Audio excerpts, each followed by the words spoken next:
Can you turn your passion into a business? My guest set his sights on his target, his passion, years ago, but it wasn't until recently that he pulled the trigger.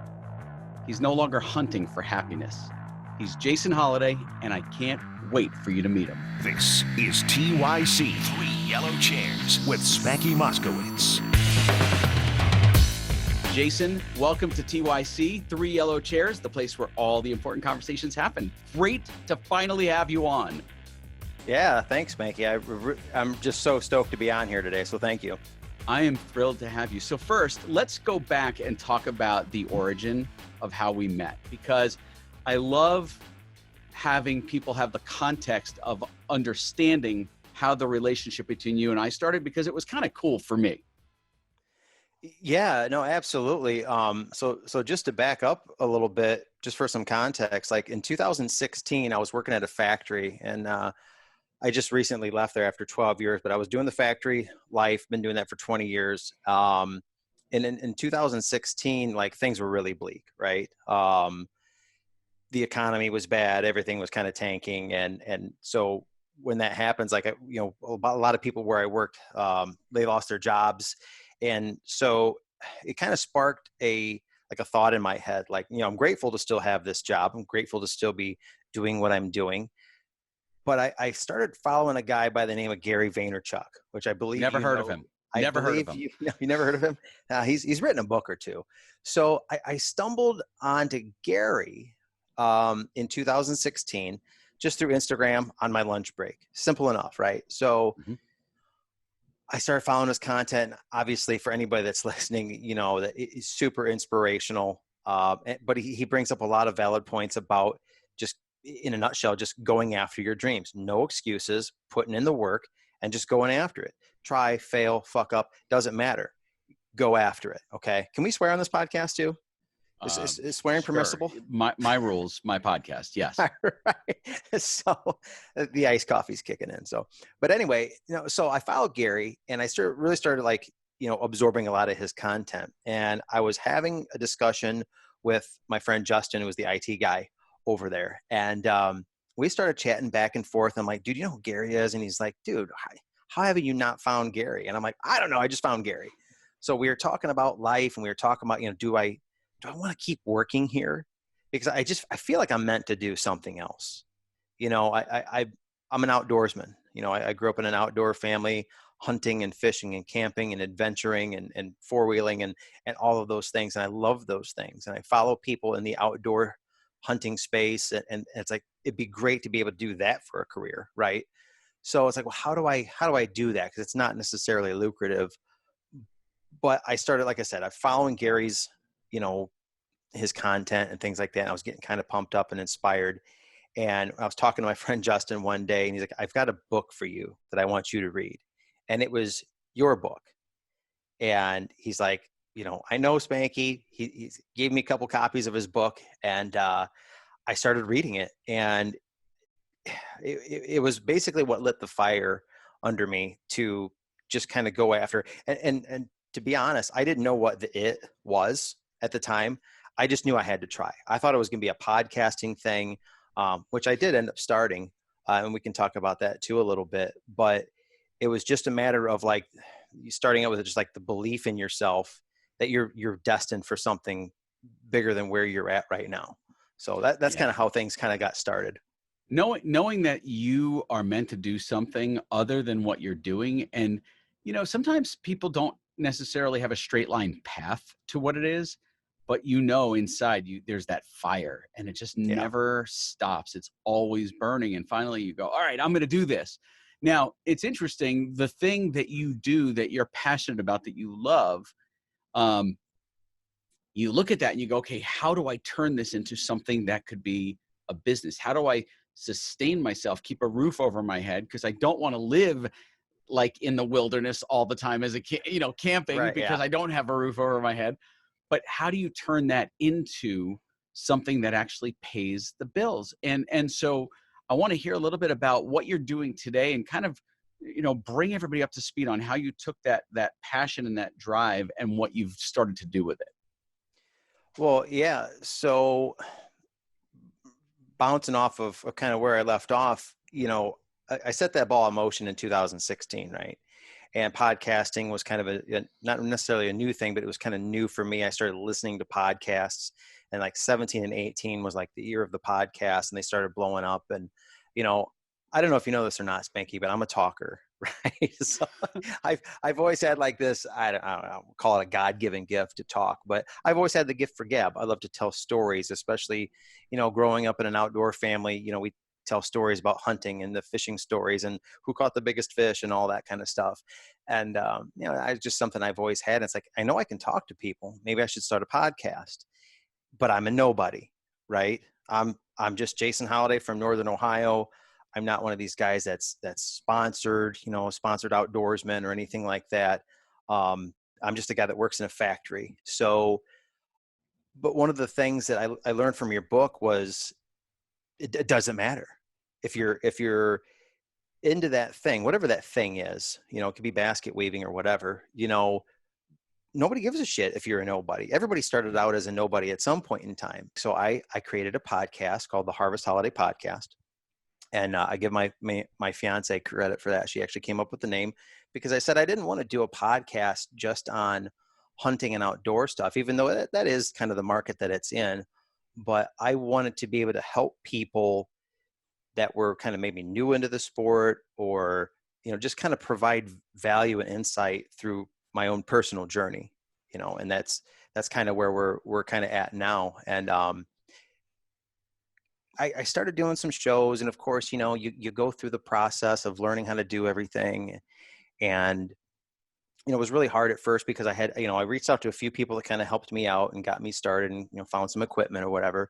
And then I recorded my first couple of shows. I had a couple of guests, and I'm looking like, great, 3 people listened to it. One was me, the other one was my mom. And then, so it was a little discouraging at first, and it is a lot of work, to put out that content. For sure. But let's pause there for a second though, because I think that's a really good, there's 2 valid points that you've made that I really want to hit right now. Number 1, you had 3 listeners. One was you, one was your mom, and you may have had that third person. Yeah, I may have listened twice. I don't know. Right. But no, it's not going to count you again. It's going to count that third person. Okay. So there was Joe Rookie Hunter out there who heard this and went, "Ooh, this is kind of interesting and this is new." And there are podcast consumers that are, I call them expert podcast consumers. I'm an expert podcast consumer. I listen to 40 or 50 different podcasts, and I'm a rare person that I can listen at like 2 times the speed. Yeah. I can go really fast, but the average person just listens to the podcast, gets the value, gets the content, and they go, okay, this is good. I can do something with this. But here's the thing, to what you said earlier, you're just a nobody, but you're a somebody to someone who isn't where you are in your journey, whatever that journey is. So you have to stop for a second, because a lot of people have this imposter syndrome that, well, I'm a nobody, I shouldn't be doing this, but here I am being an authority or an expert in this subject matter. And the reality is that everyone is an expert in something or amazing at something. And that's your thing, right? That's your expertise. Yeah. And so you are somebody to someone who isn't quite as far along as you are. So a really valuable piece of information for you to store away, because when you go out, whoever you are listening to this right now, and decide to start your thing, you're going to have a lot of these conversations in your head. You're going to have a lot of self-doubt. Hey, fucking trust me. Been there, done that. Okay. Yeah. It's not as easy. It's not like, okay, I'm going to go do this and I'm going to be great at it. And no, the first couple of times you listen to your shit, you're going to go, oh my God, this is terrible. No one's going to listen to this. Yeah. But guess what? Practice makes perfect. Why do they call it a medical practice? Because they're always learning. They're practicing. Yeah. They're getting better at their craft, at their skill, right? Same thing here. Yeah. And to kind of expand on that, ironically enough, I wrote this down. I released my first podcast a year ago today. So I'm up to like episode 30. And I know I'm kind of jumping around a little bit with where I'm at, but I kind of, talking about the bringing value thing. I'll tell you a quick story. And I can't go into too much detail of company names and things like that, just for various reasons. But the coronavirus thing, it was kind of interesting because the company I'd been working for at the time offered me to take some time off. And this was in mid-March. And I could take time off without pay.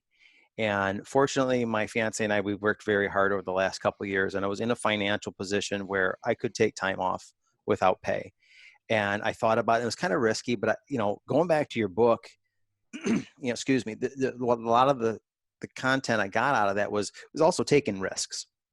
And the regret of, and I'm going to borrow a phrase from Gary Vaynerchuk again, when you're 90 years old and you're laying on your deathbed, what you're going to think about the things that you didn't do. You're going to think about the regret, or you're going to think, are you going to think about that shiny pickup truck you bought when you were 35? Or are you going to think about that awesome adventure that you went on, or that moment in your life where you were here at this road and you took that step to the right? Because all the best success stories that I've ever read, Spanky, whether it's somebody in a major sports league, like NBA player, or somebody in the hunting space or whatever, they always, the story starts out where they were at a job. Maybe they hated the job, or maybe it was a great paying job, but it wasn't what they wanted to do, and they took that leap. Yep. And it was scary as shit, right? They took that leap and they took that chance, not really knowing the end outcome. And I felt that in March of this year that was kind of like my moment. And I didn't know what the fuck I was doing. I was just taking some time off, and I sat down and I wrote a list of a physical writing it down list. I put it in my notes in my phone, and I wrote a list of like, this is the things that I want to accomplish in this short 3 weeks or so that I'm going to have off. And some of it was just personal fun stuff, obviously. And some of it was like honeydew list. But I wrote a list of things, of people that I wanted to reach out to and be on my podcast. Because I'll be honest, by March, I was kind of like, I hadn't done one in a few weeks, starting to give up on it a little bit. Right. You start to feel that kind of like, oh, this whole thing is never going to end, and the lockdown, and it starts to screw with your mind, and because you allow it to, right? You allow that thought to creep in. So I get it. I'm with you.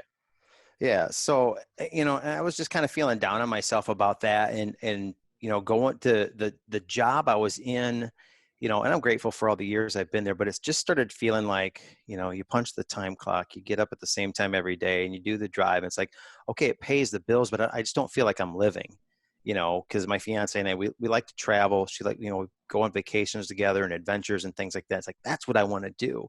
And it's hard to do that with a 9-to-5 job. You burn up vacation days, but everything has to line up. Anyway, getting back to the time off. So I had a list of people that I wanted to reach out to.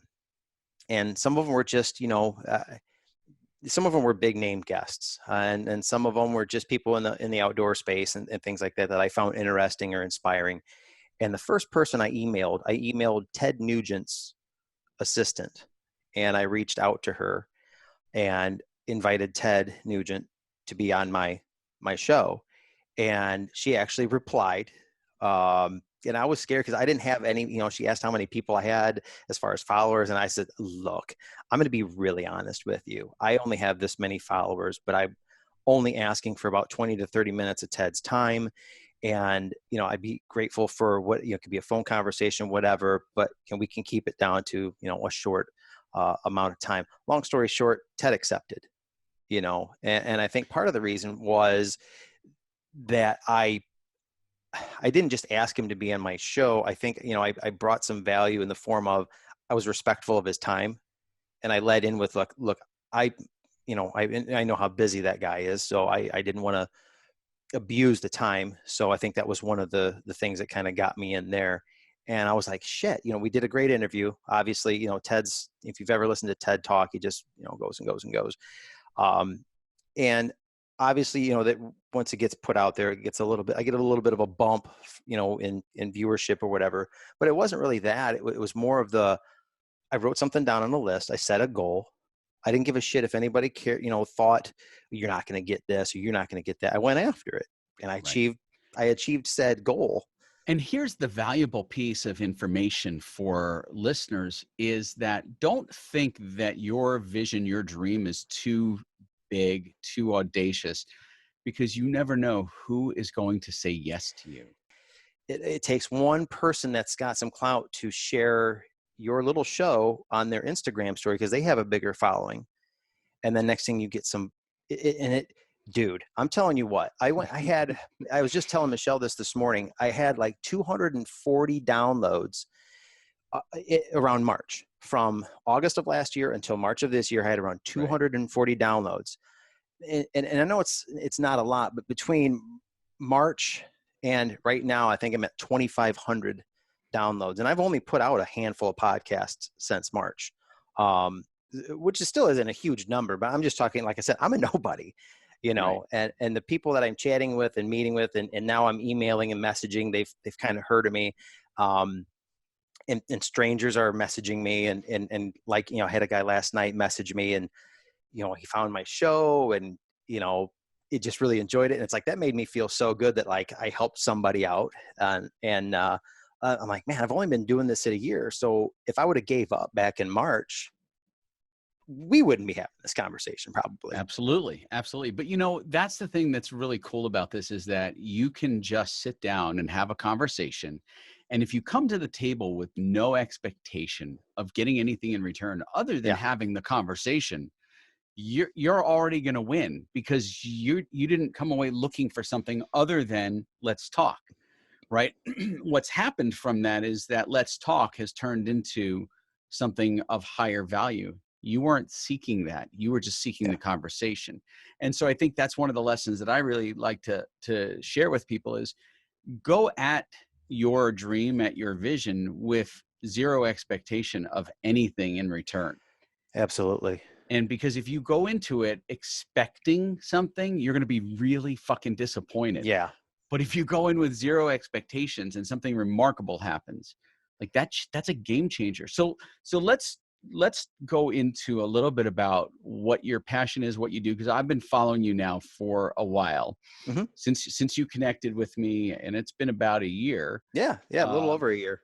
I've been following you and watching what you're doing, and so for some context, I am not an outdoorsman. I am not a hunter.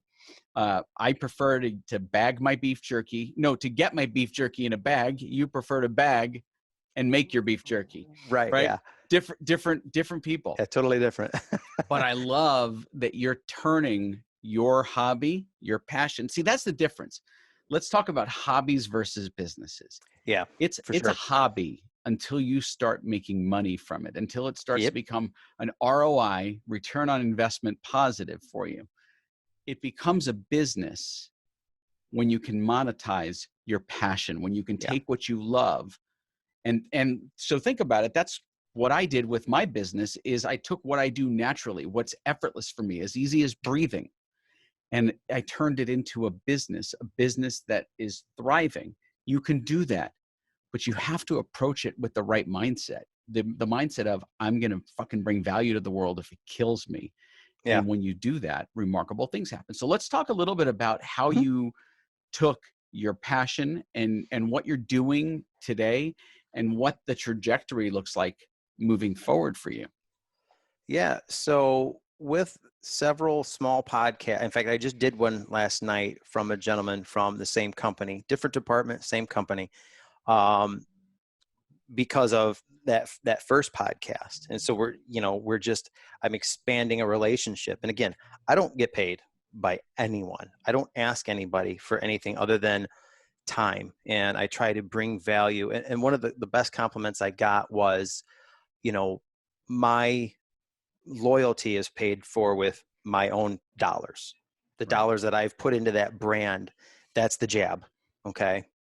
We talk about your book, Jab Until It Hurts. That was the jab, paying for product with my own dollars. So context, for those that are not familiar with Gary Vaynerchuk, he wrote a book, Jab, Jab, Jab, Right Hook, which is code for give, give, give, ask. And so my book is called Jab Till It Hurts, and which talks about how I followed Gary's advice to build my business, my company. Yeah. And so that's what jabbing is. Jabbing is bringing value to the table without expectation of something in return. And you can jab quite a bit. And once you've jabbed to the point where you've just given so much, then it's okay to ask, because at that point, you've built a relationship. People know you, they like you, they trust you. So asking for something at that point is cool. asking for something out of the gate sucks and nobody likes you. Yeah. Yeah, for sure. So now I'm going to write a book based on your book, based on Gary's book. But no, it was, I read the book, I read Gary's book too. And then I read yours, and, again, it was a great read. I read it cover to cover, and it was easy to read for me. And it just made a lot of sense that, like I said, the value of giving first with no expectation. And that's, like I said, I can't say that enough. If you give with expectation, you're not giving, right? Because it's just like looming, that expectation is still like looming or whatever. So, for me, making sure that it was authentic, the things that I was doing was genuine, and then just letting it fly, putting out that 20-minute podcast going, there it is. I don't know how this is going to work, but there it is. I was honest, I was open, and then, a door open, and you just have to take advantage of those opportunities, but still be authentic while you're doing it, and still ask for nothing in return or whatever. So, yeah, no, we keep kind of dancing back That's okay. subject right there. But I So think it's let's incredibly get important. into the hunting. Let's talk Sure. about the passion that fuels, your hobby, which is now turning into something completely different. It's becoming your thing. Yeah. Let's talk about what you do out there in the wilderness, aside from pooping in the woods. Right. Yeah. So actual specifics of what type of hunting I'm into, or Yeah, I want to know what you're doing, yeah. So it was one of those things for me growing up here in Northwest Ohio. Um, Hunting wasn't a thing that I kind of like, just kind of born into, grew up in the country, and, I had the opportunity, was very blessed to be able to, get off the school bus when I was a kid and run through the front door with my school clothes on and run out the back door with my hunting clothes on, because my parents owned some property. And I was just enamored with the woods. I'll be honest, it took me, I think it was 7 years before I killed my first deer. And I'm a bow hunter. I hunt with a bow and arrow. So it requires you to become very quiet. And there's a close encounter thing that goes on there. Now So let's talk about bow hunting for a second, sure. because I am, by the way, so this is my expertise when it comes to bow hunting. I am a watcher of Naked and Afraid. And right now there's a Naked and Afraid XL, and they're in Africa, and several people have bow and arrow. And let me just tell you, bow hunting is tough. Like, I can Yeah. see where you have a scope on a rifle and you can shoot from a distance, and Yeah. like that makes sense to me. Bow hunting, you're in a blind. You got to be upwind so the animal doesn't smell you. You got to be still. I hope I said that Yeah. right. Upwind, right? Yeah. Oh yeah. Absolutely. Upwind so the animal doesn't smell you, and you got to be kind of close because the bow only, or the arrow only, has so much travel from the time you release it. Now, Yeah. again, there's my level of expertise. I sit on the couch eating fucking Doritos while I watch this. Right. Yeah. And that's it in a nutshell right there. I mean, yeah, playing the wind and thermals, especially when you're in the mountains, there's a lot of things that go on there when the sun comes up in the morning. The air currents or the thermals, they travel up, and animals know those kinds of things, and they're always keeping the wind in their face, so you have to play the wind a lot. And when it comes to hunting deer, typically here in the Midwest, we hunt out of tree stands, which sounds like a gimme, but it's really not. One false move or a creek, those deer, white-tailed deer, especially in these rural areas, there's a lot of farming going on. There's people, even some of these smaller properties, there's still a lot of human activity. They're aware of their surroundings, so being quiet and being stealthy, and wearing clothing that's quiet when you make moves, when you draw your bow back, everything has to be silent. I mean, I've been doing this for 30 years, and I've been busted just by trying to draw my bow back quietly. One little creak of anything, and they're on high alert. And so bow hunting is it's like the epitome of challenge. It really is. And, nine out of 10 hunts, usually end in, I don't want to say failure, but, not having, filled a tag or anything like that. But, that's why they call it hunting and not killing. Right. It's like fishing. They call it fishing and not catching for that same reason, because you're going to throw that line. In this case, you're going to sit in that blind and you're waiting, and you may or may not get it. And I know that all of your hunts aren't successful, because I still haven't gotten a 20-pound box of jerky. So Right. Yeah. Yeah. It's definitely a work in process. It usually doesn't make it a week anyhow. I made some deer jerky for my deer in December, and I shipped like half of it down to uh, Michelle's dad when they were down in Florida for the winter, and he put in another order for it. I'm like, it's gone already, you know. But my big thing this past year, see, I'm 43. I'll be 44 in October.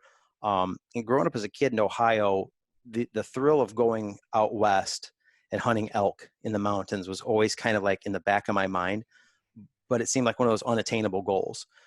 Um, Again, your book, you know, I started thinking about things when I turned 40. We went to Yellowstone National Park for the very first time, and I saw my first elk, and it was like something snapped when I turned 40. And again, this was 2016. So a lot of things happened in 2016. My mindset started to change to where I was like, look, I can either talk about this or I can find a way to make this happen. And that hunt, I planned it for almost 3 years. I had to get myself out of some debt. I had some credit card debt in 2016, you know, vehicle debt and just debt, you know. So my fiance and I had to put a plan together to eliminate a lot of debt to be able to afford a better life for ourselves. So this all came in stages, all while trying to plan like the life I wanted for myself, you know. And like I said, it took me till 2019 to finally get out and to go on that Western big game hunt, which ended up being a solo hunt. I ended up being out there by myself for a few days, but again, it was an incredible experience. And looking back, like the biggest takeaway from that was I put a plan in action. It took me several years before I could even afford to start buying equipment for that hunt, which required a lot of overtime at work, which required mhm, a lot of overtime that was voluntary. And it's hard to get up on a Sunday morning when no one tells you you have to. right. You know, when the boss tells you you have to be in there Sunday morning, then okay, you're going in. But when you're like, I can go in and make this extra money, you know, that again, you talk about Gary Vaynerchuk and, you know, grinding it out and eating shit for a couple of years until you can achieve those goals. So all of these things have kind of tied in over the last 4 years with me to get to me where I'm at today. Like this podcast and how it's starting to finally gain traction, it actually really didn't happen in March. All this shit started happening back in 2016 when I made the decision that I didn't want to live the life I didn't want to be the guy. And there's nothing wrong with working at a factory for 30 or 40 years. If you can retire from somewhere, have a steady job, take care of your family, hey, great. But if you're like me and you're going to work and you're like, man, I just don't want to do this anymore, but what do I want to do?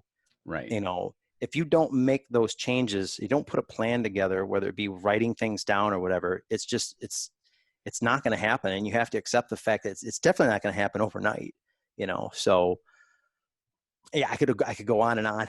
I know we're kind of rambling a little bit, but yeah, it's all, you know, in stages. You know, Elon Musk, and I know I'm going to completely fuck up what he said, but he talked about having a 10-year plan, right? But if you have a 10-year plan and then you accelerate it to try to get everything done in a month or a year, and again, I'm going to butcher it, how much further ahead will you be by the time you get to that 10th year, right? You could accelerate Yeah. things. And so, you know, when I first started this business, Ad Zombies, I thought, okay, how quickly can I get this business to $1 million? And I set kind of a goal, and then I crushed that goal. And because if you put a timeline to something, and you make it immovable, you work everything Yeah. towards that goal. It becomes your North Star. So everything you do aligns with that. It's not like The Fucking Secret where you go, I'm going to dream it and it's going to happen. No, it doesn't work Yeah. that way. But if you set a deadline to it and say, this is going to happen by this, it's not that you're manifesting it. You're doing everything to make that happen. You're Yeah. doing the work, you're putting in the time, the effort. And over the course of months or years, guess what? You fucking achieve it. And it's just a matter of setting your sights and aiming for where you want to be. And then Yeah. you move everything towards that. And it's remarkable how many people don't think about that. They just go, well, I've been dreaming about this for years, but Yeah. you're playing fucking Nintendo. Right. Like, you can dream it all you want. It's not going to happen while you're playing, video games or watching TV on Yeah. Netflix, binge watching. It's just, you have to get off your ass and actually do something to make it occur, to make it happen. Yeah. Yeah. Or buying frivolous shit that doesn't get you there. I can't believe, and like I said, I'm a podcast junkie too. And I listen to a lot of podcasts. I follow a lot of these people like Cameron Haynes and Joe Rogan and John Dudley and a lot of these, top hunting guys. And, they're successful because they work hard.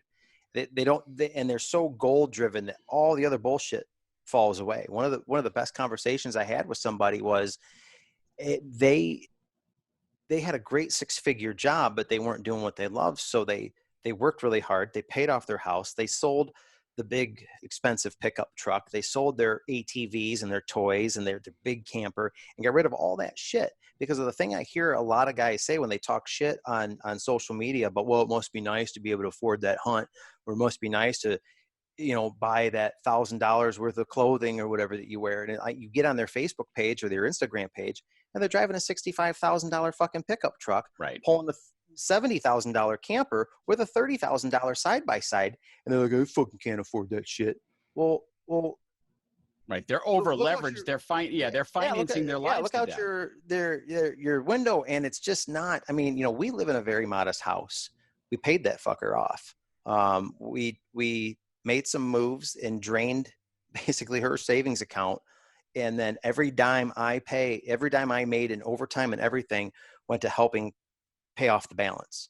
And the first thing that happened was when we paid off that balance, people were like, cool, you're going to buy another house, right? Now you can afford to upgrade. And I'm like, I ain't upgrading shit. You got a free house now. We're living debt free, because we want to travel. We can go to 5-star resorts in Cancun, and we live in this simple house. It's efficient, it's modest, and we understand that people may look at that and say, oh, they can afford a nicer house or they can afford a nicer vehicle. My shit's paid for. We don't struggle with bills. That's why the ability to do the things I've done all kind of came back from years of grinding and sacrificing. I had to give up a year of racing 4-wheelers, which was a passion of mine, because I had a bigger goal down the road. And like I said, I know we're diving in and out of rabbit holes, but if the folks that are listening right now, the 3 biggest takeaways would just be patience, grinding, and if you're looking to ask, you need to come with a lot of value and expect nothing in return. 100%. And I want to talk about the grinding a little bit, because I think a lot of people misunderstand what that means. Sure. And so if you're working a 9-to-5 job, by the way, so in my history, I spent decades as a corporate creative guy. So I had a 9-to-5 job, and I always had a side hustle. I always had a second business on the side. And at that point, I didn't know that I was entrepreneurial. I'm not a full purebred entrepreneur. I don't have that risk tolerance that a true entrepreneur has. I'm an artist with entrepreneurial tendencies. Yeah. And so for me, I always had this side business, and you could take an extra couple of hours instead of watching Netflix tonight. If you're passionate about hunting or beef jerky or whatever it is, you can take a few hours after your family goes to bed and start working on the stuff that you're passionate about. It doesn't mean you have to work 24/7, go sleepless, and you're doing this until you hate the damn thing. No, but you take the spare time that you do have and you dedicate time to it, because the only way you ever get to grow that thing from nothing to something is by putting energy into it. So if 5 years from now, it still isn't where you want it to be, and you've done nothing but watch Netflix, that's your own fucking fault. Right. But if you've taken 2-3 hours a night, or 3 hours on a Saturday and 4 hours on a Sunday, instead of spending it in front of the TV, or instead of spending it doing something that adds no value to what you're trying to accomplish, right? That's how you're going to get there. Spending the time doing the thing that you love to get to where you want to go. And that's exactly what you're doing. Yeah. Yeah. And, it came also in the form of, like I said, we talked about sacrificing and working towards, those goals, and, writing down a list and reaching out to people, it's easy to say, well, I should reach out to that person, but if you've got it written down, that's helped me immensely. And, as fate would serve, I was actually offered a job, in the financial sector, we'll say, as a financial advisor, which is something I was always kind of interested in, not necessarily from a money aspect, but this is going to sound kind of funny, but it fits with what I'm doing, the freedom aspect. Right. Because I know there's a lot of people that make a shit ton of money as financial advisors, selling insurance and annuities and stuff like that. But what lured me in was the freedom. And again, this is a job where, like, I'm just going to throw the number out there, like 80% of people quit this job in like a year and a half because it's harder than what they thought it was. Right. And the work that to take just to get licensing and things, it's a lot of dedication, it's a lot of hard work, and it's a lot of sacrifice. And I think people's expectations of that money, cloud everything else that has to come with it. And I was up for the challenge, and it was scary. Yes. However, I saw that light at the end of the tunnel. And because, Michelle and I had a few years behind us of making those kind of sacrifices and setting those goals and staying humble and keeping those used vehicles and things like that, it's like, we can create something by doing this. And then now here I am. Now I lost my job a few weeks back. We got laid off in May, which was also a blessing because it allowed me to create more at home. It allowed me to study more for my new job. Mm-hmm. And I thought, I'm going to take advantage of this time off and just we had some fun, but we really utilized it to structure and to move into the direction that we wanted. And I ended up, getting the phone call a couple of weeks ago saying that, hey, your position's been eliminated. And I was like, okay, because I had created something, I've been creating something for years, and this opportunity came up out of nowhere. Remember at the beginning of when you started asking me kind of how everything came about, and I told you I was talking to my friend Justin in the break room at work in 2016, and I thought, I want to do something, whether it be podcasting or talking to people. I just want to provide value to people, and this job is actually, it's a paying job. You asked me what I could do and how I could manifest this podcast into something lucrative or something, how I could, get income from. To be honest with you, I don't know that I'll ever make any money doing this podcast. What I will make is friendships, maybe an in, if you will, into certain industries, which is great because I can make money on my own at my day job. And I think that's what a lot of people have to realize. You have to keep realistic with your goals. And if you can turn your hobby into money, great. But if you can't, you've got to have like that real heart to heart talk with yourself, and this opportunity to go the financial advisor route. I'm talking to you today because I blocked you in my schedule and I'm actually working, but I blocked that out. And at a normal 9 to 5, I wouldn't have that opportunity. Right. So flexibility.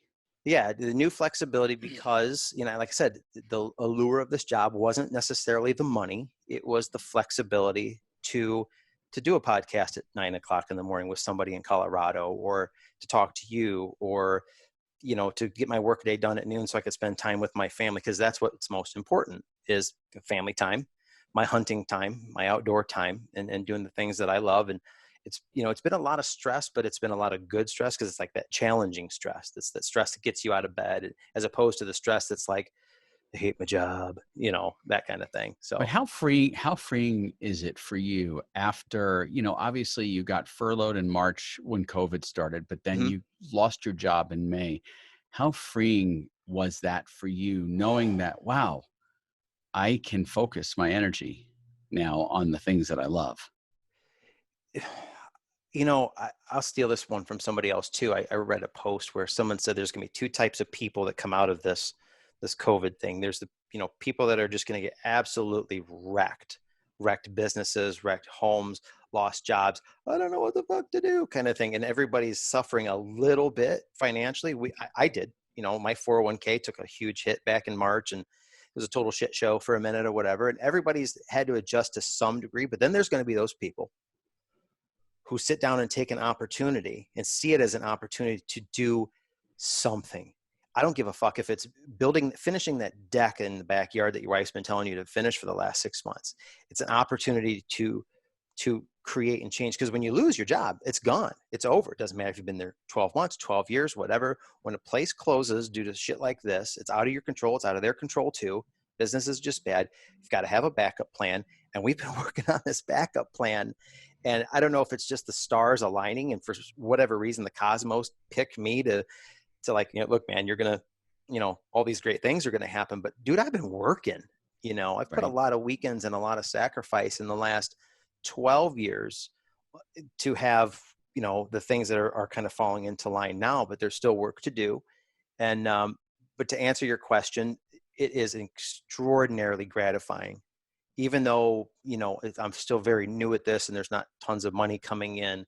We're okay because we put a plan together. Again, we talk about the plan, the writing the plan down, whether it be a financial plan, which is important, or just a goal plan of how are you going to take your dreams from, just a manifestation and turn it into something physical, Right. writing those things down and then just chipping away and going after it. Yeah. Same So as hunting. absolutely. And it takes time, it takes patience, and it takes effort, which is the thing that Yeah. people want to skip. They want to skip the effort. Jason, if other people are out there that are hunters and want to kind of follow what you do and see where you're going, consume the content that you're putting out there on Instagram. Instagram to me seems to be the spot that you get most of your juice from. Yeah, for sure. And so I'd love for you to just share how people can follow you, get in touch with you. If they have questions about what you're doing, want to learn something from you, how do they get in touch with you? Yeah, sure. Oh, so I'm pretty much all Instagram. It's Jason Holliday, Holliday with two L's, Jason Holliday 545. And my podcast page, I'm juggling two Instagrams right now. So if you want to follow just the podcast page, it's Harvest Holiday, all one word with two L's, Harvest Holiday Podcast on Instagram. People are more than welcome to DM me, ask questions. I created a link tree in my profile. So if people wish to go to, any of my podcasts on iTunes or Stitcher or pretty much most of the, big podcast platforms, they can hit me up on Linktree and follow the show and things like that.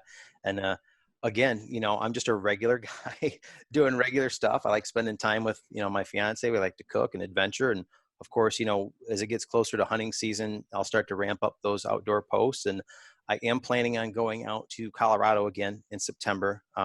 Not sure if it's going to be a solo elk hunting trip, but I will be in the mountains of Colorado with the bow and arrow for at least a week, doing some backcountry bow hunting for elk. So that's the big adventure this year. And then, hunting and fishing at home with friends and family. And, that's really what that hunting lifestyle is all about. It's about family. It's about that tradition. It's about food. It's really good Sure. food. If I get a deer this year, you're definitely going to get some. I was going to say, I have no expectations, but man, if I don't get some jerky from you, I'm going to have to go buy some in Texas. No, I promise. I'll get you some jerky sent out this year. Hopefully it's some prime Rocky Mountain elk jerky. And for those of you who don't know, I'm a huge jerky fan. And so in my book, I reference jerky many times for no other reason than I'm a fan of jerky. And so I like jerky. I'm one of those people. I just learned now how to make this other thing that they make in South Africa. It's a jerky that they make there called Biltong. biltong. That's right. I'm Yeah. going to build a biltong box. And my wife's looking at me like, you're going to make I'm like, yes, I want to make this so I can have jerky in the house that we can then make our own, and she's like, oh God, another thing that you're going to do. And I'm like, but you know what? It's those little things that fire me up and I get creative and I have fun with them Yeah. and I learn how to do something. I'm not going to make money with it. It's not going to be a business for me, but it's just an interest for me because I am such Yeah. a fan of jerky. And we don't have a dehydrator. My smoker screws it up when I try to make it. Doing it in the oven sucks. So I'm like, all right, I'm going to do this. I'm going to try it a different way. So Yeah. that's why the jerky reference, for those of you who aren't familiar or don't know me or my little weirdness of, I love jerky. And I will go into a truck stop and find a random jerky that I've never heard of before. And Yeah. I'll buy like every flavor. And half of them, I'm like, ugh, no wonder this thing is sitting in a truck stop. But, and I'm an RVer, so truck stops are really awesome for me because I can pull in with my 34-foot trailer behind me. Yeah. And I'm like, I got to fuel up. I may as well go in and get some jerky. Yeah. So we'll try to get you hooked up this year on some of that organic stuff. I would love it. I would love it. Well, thank you so much for coming on today, for chatting with me. I appreciate you. I've been having so much fun following your journey over the last year. It's been great. and just know that I'm always watching your stuff. And I love to see that you're doing the things that you're passionate about. And I think everybody should do that, because at the end of the day, you know, when you die at the end of your life, they put you in a box in the ground. But the reality is many people are dead before they're 40 Yeah. because they're working in a job they hate. They're working for a boss who's a dick, and all they want is an out. And you can turn whatever it is that you're passionate about into that out. And it just takes time and patience and effort. If you're not willing to put in the work, you're never going to get it. But bitching isn't going to change anything. Doing is what changes things. Yeah. Yeah. You hit the nail right on the head. And like I said, you know, I'm just a regular guy, you know, that used to dream too, and then just finally woke up one day and decided that the dreams aren't just going to happen. You just kind of have to make that, you know, and I'm still working. I'm still a long way from all my ultimate goals, but you know, I made those changes and they are hard, but it's definitely the most rewarding and satisfying thing. And I'm just looking forward, hopefully in a year from now, we can connect again. We can have a different podcast again a year from now and kind of update you on how things are going. And you know, that'll be my goal to get on here and tell everybody how things have changed for the better. I would absolutely love that. Jason, thank you again for joining me today. I appreciate you. I appreciate you too, man. Thanks.